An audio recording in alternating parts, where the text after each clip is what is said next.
Welcome to the Sowing Hope podcast. This is a show all about implanting hope in our hearts. I'm Bill Snyder, joined by my friend Ann DeSantis. We're glad you're here for our uplifting conversation about faith and how it sustains our hearts through all the seasons of life. Thanks for walking with us. And hello, everybody, and welcome to the Sowing Hope podcast. I am Bill Snyder. As always, I'm joined by my good friend Ann DeSantis. And, we're here in the middle of a wonderful series on the Synod. And we've been talking, I guess, for the past 5 episodes now. I think this is episode number 6 on the Synod. And so we still have a little way to go. We try to do 10-part series, but I'm super excited, and I want to encourage people to go back into our archives. If you haven't listened to the first 5 episodes, it'll give you some context, right? So, of course, watch today if you're watching, streaming it on our YouTube channel or whatever, listening to it. But make sure you go back in those archives and listen to the other ones. But how are you, Ann? I'm looking forward to doing a whole episode on the Sacraments. It'll be fun. Yes, I am too. And this series has been great because, this Synod is really an important thing that's going on in the whole worldwide church. And that's why I think it's called the Worldwide Synod. And if you go to the Vatican VA, you'll see there a drop down for the Synod. So be sure that you check it out and learn more.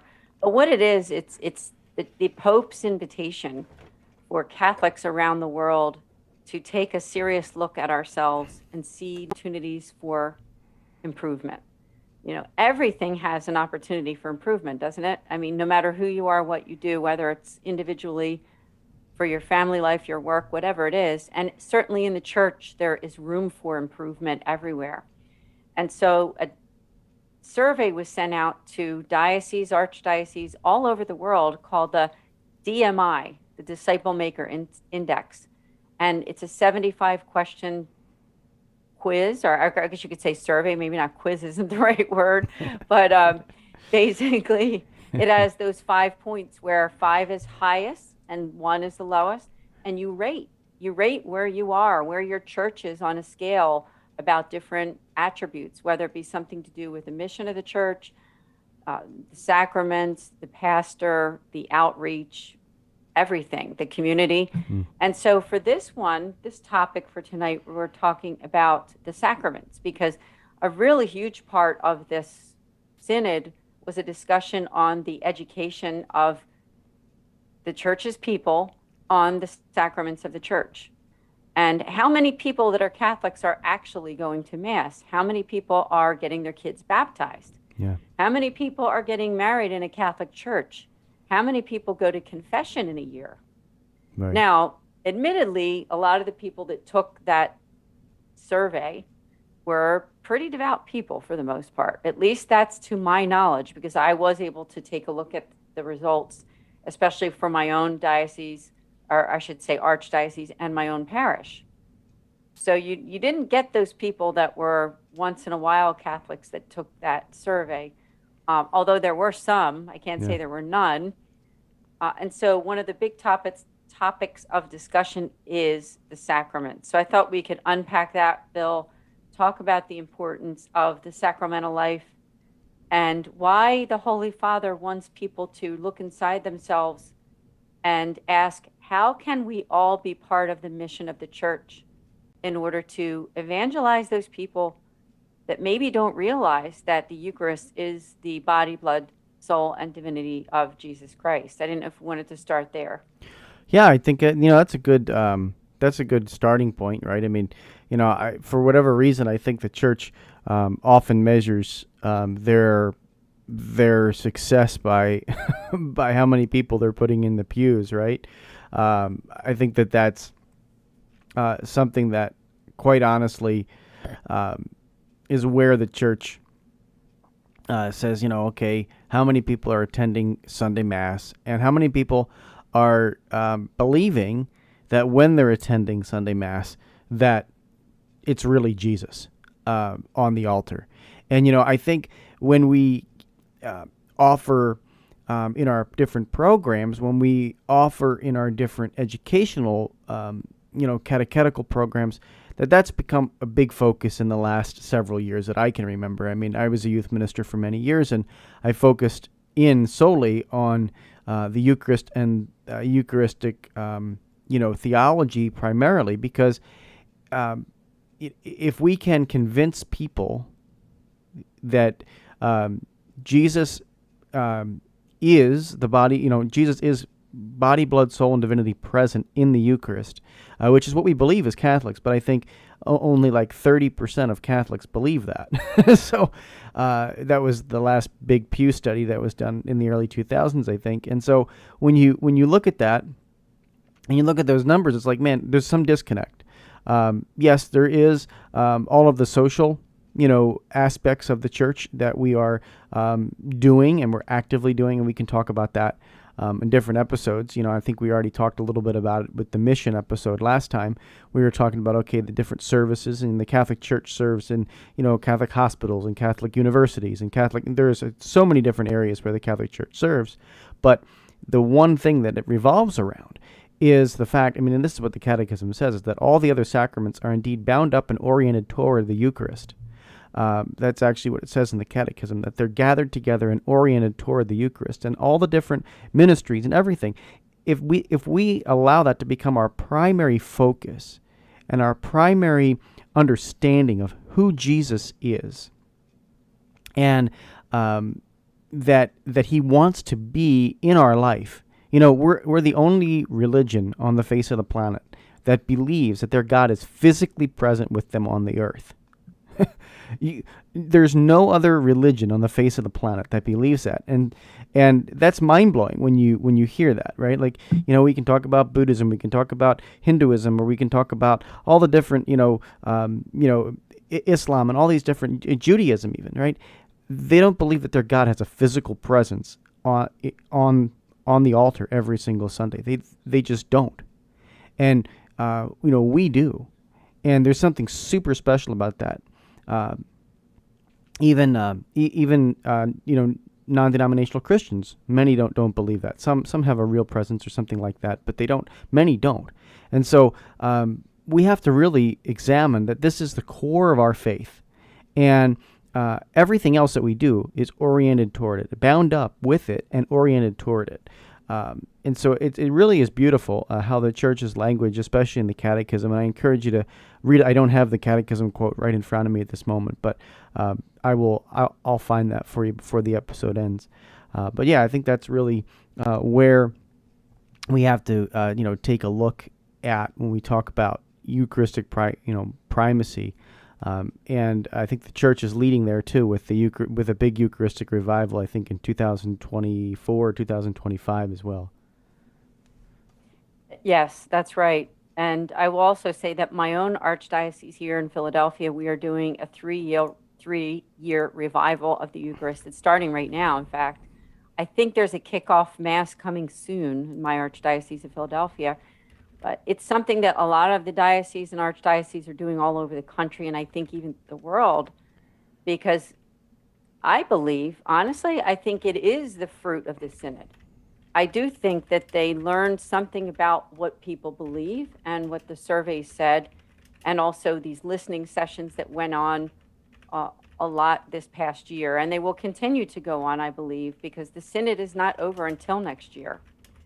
And so it's a good thing that we're doing this right now, because it's perfect timing for us to talk about these topics. And at the top of those lists, the top of the list is really the sacramental life, because that is what differentiates us as Catholics, isn't it? And what you were saying about we're the only religion that actually has a God that is present with us on the altar.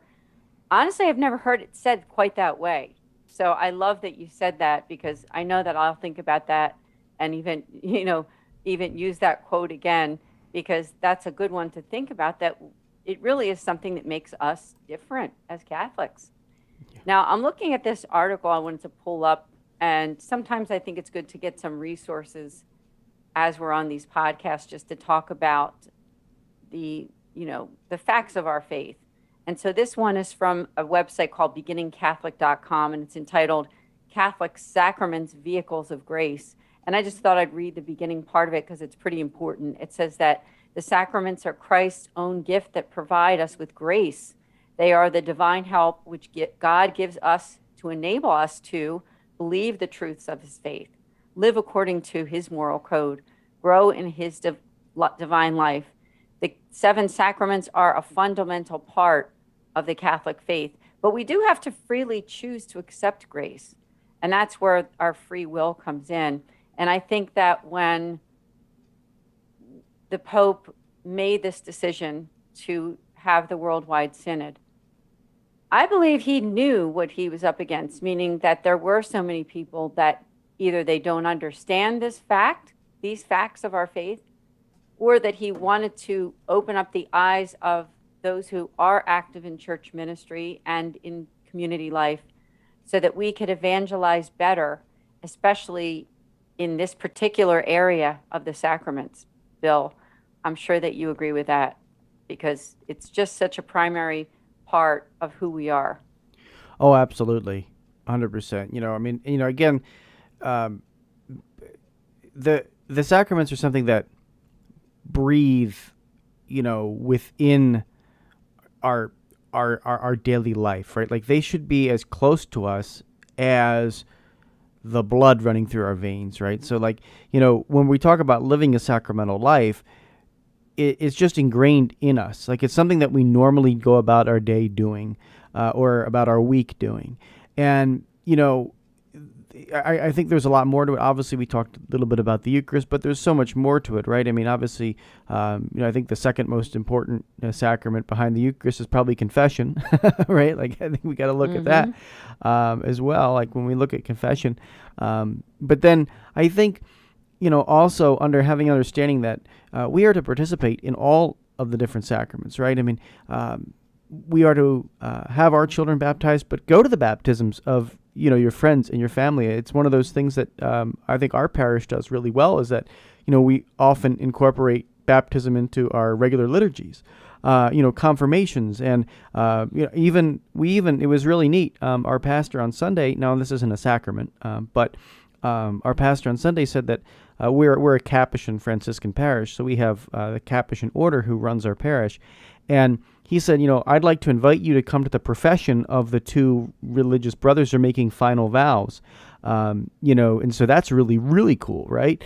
To be able to have that at a local parish and, having 2, Capuchin friars make their final profession. And of course, in a few years, they'll go on to be ordained. But it's there's this participation. It's just like, that's the announcement at Sunday Mass. Like, I just want you to come. I hope you enjoy it. And, let me know if you're going to stick around for the reception afterward kind of thing. But this is part of our life. Like, it just should be part of our life. When we're sick or when we're dying or we know somebody who is dying, we should call the priest for them and, ask them to come over and, not only hear confession, but do the anointing of the sick. Like, this is just, this is what we do. I think that, that's a phrase my mom uses all the time. And she says, this is just what we do. This is what we do as a family. And this is what the church does. It's the work of the church.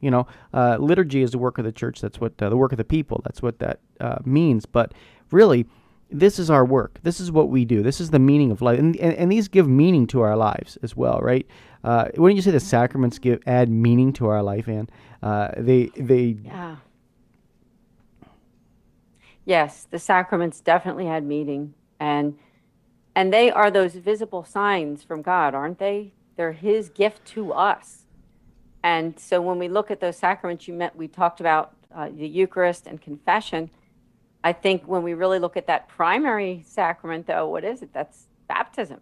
Mm-hmm. And there's so many babies and children and even adults who have never been baptized. And I believe that part of this evangelization with the Synod, the Worldwide Synod, is also to make that awareness to those families who have children who decide to wait for whatever reason or don't see the importance of baptism. And, that's when our faith journey begins at baptism. We are cleansed of original sin and we are brought into the life of the Catholic Church. And so, just a shout out to those who are listening to this podcast right now. Perhaps you know someone, maybe it's even someone in your immediate family who has a child who has not been baptized yet. Is, find out more, because that's one reason that this synod is going on, is for people like you or people who are kind of waiting on that, or they don't know enough about it. But I can't say enough good about making that decision. I know that, Bill, you yourself, when your son was born, you had him baptized pretty quickly. And for us too, with our daughters, I mean, we waited just a little bit. We did it at 3 months old, which is probably a little late compared to what it was done maybe way back in the day, right? But doing it at least before 6 months old, I think, is a good practice. What do you think? Oh yeah, I mean, absolutely. This is again what we do, right? I mean, and for me, in my situation, we really wanted our son baptized and wanted him baptized early. Um, I was baptized at 3 weeks old. I think my son was baptized a little bit right, shortly after that, or maybe he beat me by a couple of weeks. But that's the whole thing. Like it's about this is what we do, right? And it's a lifestyle. It is a lifestyle that we live. Catholicism is not, church is not something that we go to, once a week. And I think that's the whole point with the synod too. Like this is developing a lifestyle. And look, it's a hard thing to do. Live your faith. We can make it sound so easy. Oh yeah, go to confession. Oh yeah, have your children baptized. Oh yeah, like we can make it sound really easy. Talking here, when we sign off the air, it is just as hard for us to live our faith as it is for you to do it. And so while the words are make it sound easy, this is difficult. And I think the blessing of the sacraments is that there really is something for everybody's lifestyle, right? I mean, when you think about it, we even touched on the sacraments of commitment, right? Like holy orders and marriage, like that pretty much sums up the vocational calls of, I'd say, 90% of the people on the planet. Are you married, or are you religious, brother or sister? Of course, there's other vocations in there. I mean, there's other things like consecrated virginity, and we could do a whole episode just on that. But the reality is that you have an opportunity, right, to encounter God in whatever state of life and sanctify that state of life. So, with marriage, obviously it's sanctified between, husband and wife, and a beautiful wedding ceremony. Same thing with perpetual vows, or, being ordained to the priesthood or diaconate. I mean, there's a way to sanctify every state of life and what God is calling you to do in your life.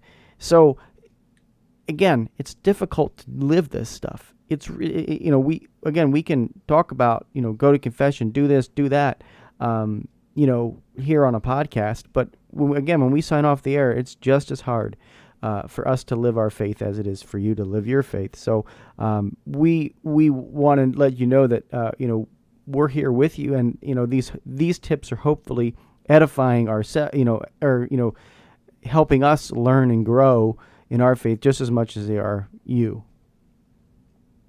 Yes, I'm glad you said that, because by the grace of God, all of us find faith. And that goes for this podcast, people like Bill and I, right? So we're not perfect individuals, but we're trying to relay this information that we know that might help you or somebody that you know. And that's what the Worldwide Synod is doing too. The idea is that, some people say that the problems in the church, they look at the Vatican, or they look at the diocese or the archdiocese, or they look at the pastor or the parochial vicar or the deacons, whatever, people that are in ministry, or the religious institution itself. But, we're all part of this. And so when we find solutions to these, and I put them in quotes, problems, those solutions are going to come from us.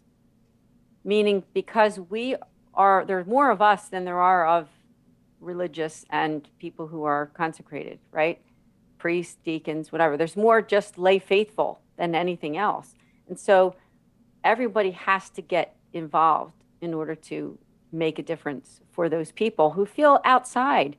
And that's a big part of this whole idea with the Synod, is reaching out to the marginalized, reaching out to the people who have left the church, and reaching out to the people who, sometimes for no fault of their own, fell away.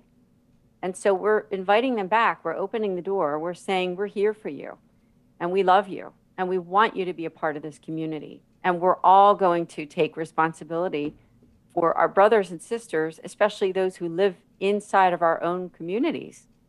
Because honestly, that's where the church is too. It's right there in front of you, in front of me. And so I know that we're coming to almost to an end of this podcast, but the topic of this one was the sacraments. Of course, we think about things like baptism, reconciliation, the Eucharist, and we also think about marriage and holy orders. And the sacrament of the sick, that's a big one too, right? So I think just having that awareness of all of these things. Now, one thing I think that we should mention without ending this podcast is many priests will say that people aren't coming for those sacraments, not just the Eucharist or confession, and that's why I mentioned it earlier, not getting their kids baptized, not having Catholic marriages inside Catholic churches, and also when the funeral comes around, right? People not always having those Catholic funerals. And so the church also is opening up their arms and saying, come back for the sacramental life. Come back and have the funeral, your funeral or your loved one's funeral at the Catholic Church. Come back and have your wedding here with us. Be a part of this community. So I don't know, Bill, I know we're toward the end, but I didn't know if you had any final words on those thoughts. Yeah, I definitely think, Anne, that the invitation is always open. God's mercy is always, always, always, always available to you. There is never a time in your life where God's mercy is, unavailable to you. There's no circumstance that God cannot cross. And so we are encouraging you, if you're fallen away, or maybe you know somebody who's fallen away, just make the invitation to come back. And because the sacramental life, when we plug ourselves into it, it gives us all the grace. It gives us the ability to conquer the obstacles with how do I even want to say it? It's just conquer the obstacles that are placed in front of you with humility, with grace, versus being, angry at life. And I think, when you are living a life in a state of grace, when you are living life in a way that is congruent with the gospel, even though you still face those difficult things, God doesn't always take every difficult thing away from you. He enables you to just shift your perspective. And I think that's what the church is, inviting you to, right? It's inviting you to shift your perspective through this. And I mentioned at the beginning I would, and again, this will help shift perspective too, because it really sanctifies it talks about how all of our different areas of our life are sanctified by recognizing that the Eucharist is the source and the summit of our entire life. And so I just want to, I did find that catechism quote for you, as I promised I would do at the beginning. And so it's catechism number 1324, if you want to play along at home. But it says, the Eucharist is the source and summit of the Christian life. the other sacraments, and indeed all the ecclesial ministries and works of the apostolate are bound up with the Eucharist and oriented toward it. For in the blessed Eucharist is contained the whole spiritual good of the Church, namely Christ himself, our Pasch. And when you look at that, quote, it talks about all the other sacraments and indeed all the ecclesiastical ministries and the works of the apostolates are bound up with the Eucharist and oriented toward it. I love that language, because that means, what we're doing right now, what you're doing in your homes as, whatever state of life, whatever you're doing, it is, brought together through the sacramental life and oriented toward Christ in the Eucharist. Like, that's a beautiful, beautiful, beautiful thing, because that means the work that you're doing to build the kingdom of God, works right alongside the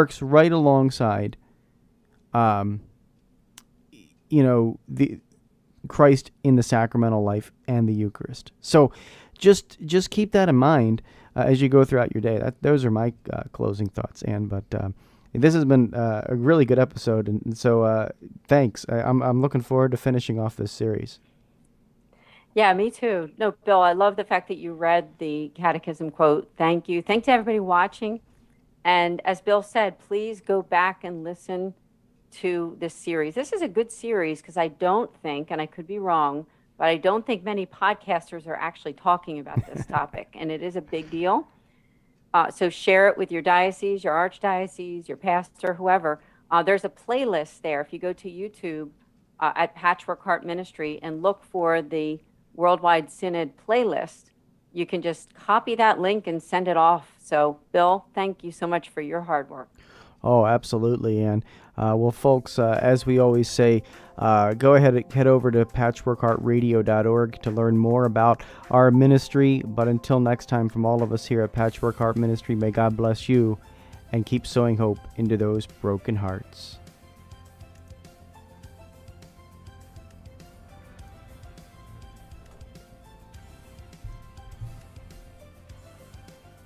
Thanks for listening to this episode of Sowing Hope on Patchwork Heart Radio. For more information about this podcast and our ministries, visit our websites, patchworkheart.org and andesantis.com. You can also follow and interact with us on Twitter at PWH Ministry